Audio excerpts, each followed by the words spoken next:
Hey guys, so today's video is going to be an update on my project pan for 2019. If you want to check out my intro video, I will link it in the description box below. I just went into detail about why I chose each product, why I do project pans, and that kind of thing. So I'll link it below, but in today's video, I just wanted to give you an update and let you guys know how I'm doing. So I have used up a couple of products. I always feel like the first project pan update is a little bit anticlimactic because I'm slowly using everything, so I didn't necessarily finish up a bunch of products right off the bat, especially because a lot of the products that I chose were either brand new or I had quite a bit of product left in them. If I'm close to using something up or it's something that I use like every single day, I don't typically include it in a project pan, so I did finish up a bunch of other makeup, so I'll do an empties video for you guys very soon. I've been doing a really good job of focusing on what I have rather than purchasing a ton of new makeup. I do purchase new products on occasion, but I've really cut back this year and has felt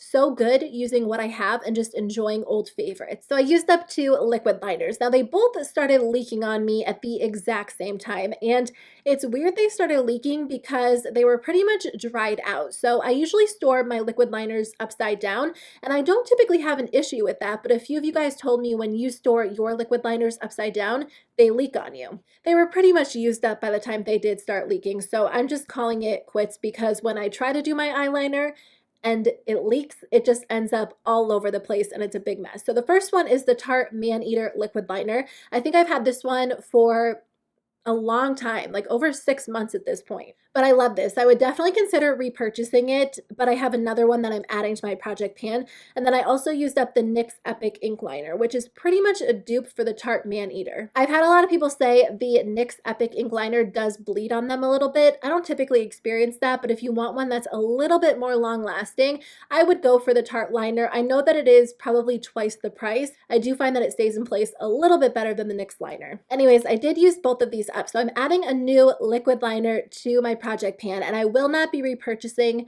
or purchasing any additional liquid liners until I use this one up. So this one is the ColourPop liquid liner in numero uno. So this one's actually a felt tip liner, and you know, I know that there are differences between brush tip liners and felt tip liners. I've preferred brush tip liners for a few years because I just think they go on a little bit more smoothly. But after using this one, I'm kind of going back to my old ways, and I've just been in love with the felt tip liner because I feel like you get more of a precise application. So I do enjoy this. I don't know that I like it more than the Tarte Maneater, but I am going to completely use this up before I end up purchasing another liquid liner just because I don't need to spend the money when I have one that works well. The next product is something that I do think I will finish up by the time I do another update for you guys. It is the Smashbox Photo Finish Primerizer. So this is where I started in January, and this is where I'm currently at the end of March. This is my favorite primer in the entire world, and I've been trying out a couple of new products, but honestly, there are some good primers out there, but I don't find that there's one that I like as much as this one. I'm currently using the Milk Makeup Hydro Grip Primer, which is really interesting. I've been using it throughout the entire month of March, so I will include it in an upcoming video because I did want to thoroughly test it before I talked about it on my channel, but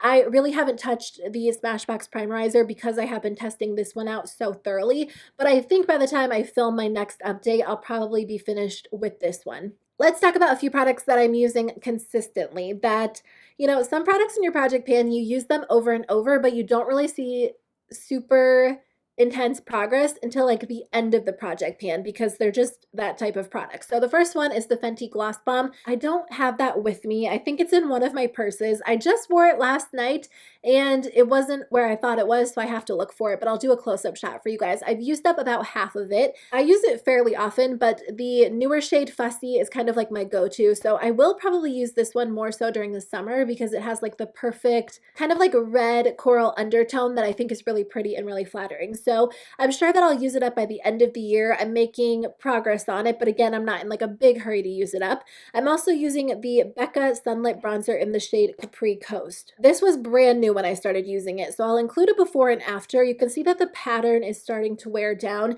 Again, this is something that I'll probably focus on more in the spring and summer because it is more of like a warm toned bronze. So I don't think I'll have an issue using this up by the end of the year, but because it is the first update, you know, it doesn't look like I used up that much, but I will get there. So I've been using the Hourglass blush in the shade Mood Exposure. This one is a mini blush, and the reason why I included this in my project pan was because I do have full-sized Hourglass blushes, and when you break them down price per gram, the full-sized Hourglass blush is a way better value.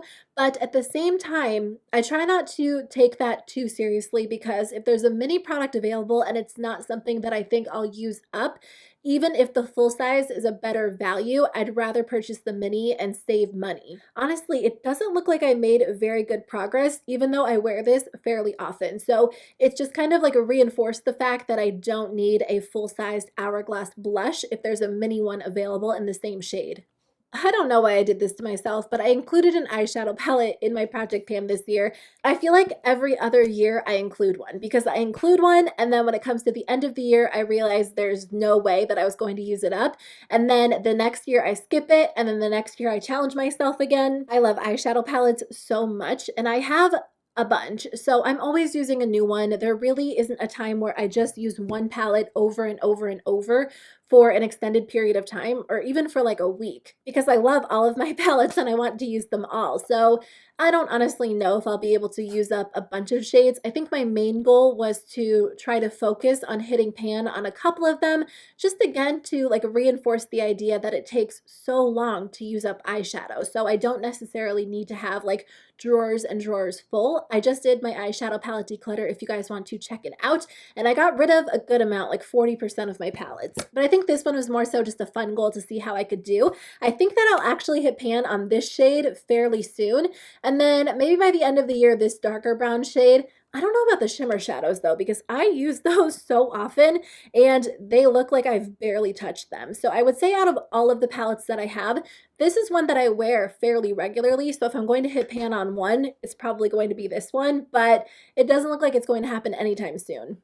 And the last product that I'm using consistently is the Laura Geller Baked Balance-n-Brighten Foundation in Fair. You guys, this is a never-ending powder foundation. If you want your money's worth when it comes to a powder, purchase this one, because I use it all the time. I don't typically wear it when I'm like filming videos because it's not like my perfect shade, but if I'm just wearing makeup on like an everyday basis, or I'm not wearing like liquid foundation, I'll reach for this. So I would say I get use out of it like 3 to 4 times a week. And I'm starting to see a serious dip in this product. I've had it for such a long time, and I've even taken like tweezers and just kind of like stuck them in there to see how much I had till I hit pan. And I don't feel like there's a ton, but I also feel like this powder has lasted me forever. I go through powders so quickly and I can't seem to hit pan on this one. So I am determined to use this up. I'm sure by the end of the year I will, but I think it could take me the majority of the year. So speaking of powders, I am adding in 3 powders, and it's a rolling project pan, so some people do it differently. As they finish up a product, they might add one in.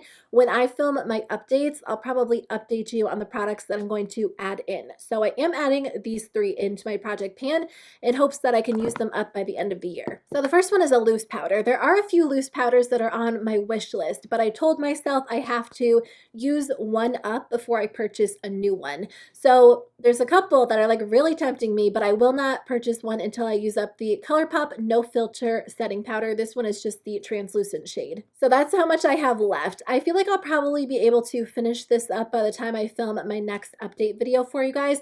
It just kind of depends on how much I use it. I typically reach for my Too Faced Peach Perfect powder, so I didn't want to include that one in the project pan because that's something I use all the time without having to make an effort to do so. So I just wanted to challenge myself to use this up before I spend the money on another loose powder. I don't need to buy them. I also will not be purchasing another pressed setting powder until I use this one up. This one is the Charlotte Tilbury Airbrush Flawless Finish Skin Perfecting Micro Powder in the shade Fair.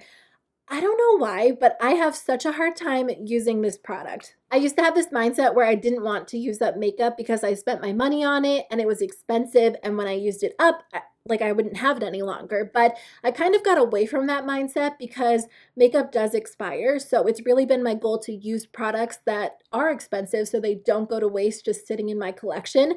But for some reason, that weird mindset like falls back into place when it comes to this powder. I think it's because it's such an expensive powder and I like it so much that I probably would repurchase it once I use it up, but because of that, I don't ever use it because I don't want to use it up, so I don't get to enjoy it. So I'm including this one in my project pan so I can give myself the permission to use it regularly. You know, it's makeup. It's meant to be used, it's meant to be enjoyed. So if I use it up and I miss it and I feel like I just have to have it in my collection again, then I will go out and repurchase it because it's okay to spend money on things that you love and you use regularly. So the reason I'm including it in my project pan, again, is just to kind of give myself permission to use it up, which might sound weird. It might not make sense, but I feel like some of you guys are there with me. And then there are 3 products that I really haven't used very regularly, so I'm just going to share those with you. The first one is the Fenty Beauty Pro Filt'r Instant Retouch Primer. I haven't used this one a whole lot because I don't typically reach for mattifying primers, and January, February, and March were very, very cold, so I think I will get the chance to use this one during the next few months when the weather changes and my skin is a little bit more oily or I just want more of a matte base. So these are both from Urban Decay. The first one is the All Nighter Waterproof Longwear Liquid Foundation. This used to be my go-to foundation for years and years. I had repurchased it so many times, but I just find it to be a little bit too heavy for my skin. It gives really good coverage. It looks fine on the skin, but I don't know, the formula just feels heavy compared to my go-to foundations of the moment. So I haven't been reaching for it a lot. I did wear it a few times, like I made a little bit of progress on it, but I don't love it. I think that I might try like sharing it out with a moisturizer or mixing it in with a super lightweight foundation that I'm not really reaching for either. I just didn't really get the chance to play around with it a whole lot the past few months. So if I film my next update and I still haven't really reached for it, I'll just declutter it, but I do want to make an effort to use it up. I also haven't really reached for the Urban Decay All Nighter Waterproof Full Coverage Concealer. I don't know that I made any progress on this over the past few months just because there were so many new concealers that I was trying, and when I wasn't trying a new concealer, I was reaching for one of my go-to concealers. I didn't really give it much of a chance the past few months, so I will give myself one more quarter to figure out a way to use these, and if I don't discover one, I'll declutter them because even though I'm trying to use makeup up, if I don't genuinely enjoy using it, I'm not going to force myself. And the last thing I want to share with you guys is something that I'm adding into my project pan as well. I want to use up these 4 ColourPop concealers. Now, you don't hear about these concealers a lot on my channel anymore because I don't typically use this as an under eye concealer, but I use it all the time as foundation. When I don't want to wear foundation, I'll just take a little bit of this concealer and apply it where I'm either breaking out or I have a lot of redness, blend it out, and I'm good to go. Sometimes I'll set it in place with the Laura Geller powder foundation and it just locks everything into place, and it's more of like, I don't want to say like a light coverage look, but it's not as full or heavy as applying a full face of foundation because you can kind of spot conceal. So anyways, I have 4 shades right now. I have such a weird range. I have Fair 6, Light 10, Light 18, and Medium Dark 34. I'm always like mixing them together, just trying to find like a perfect match. Honestly, I just usually reach for like a light one and a dark one, blend it together, and I'm good to go.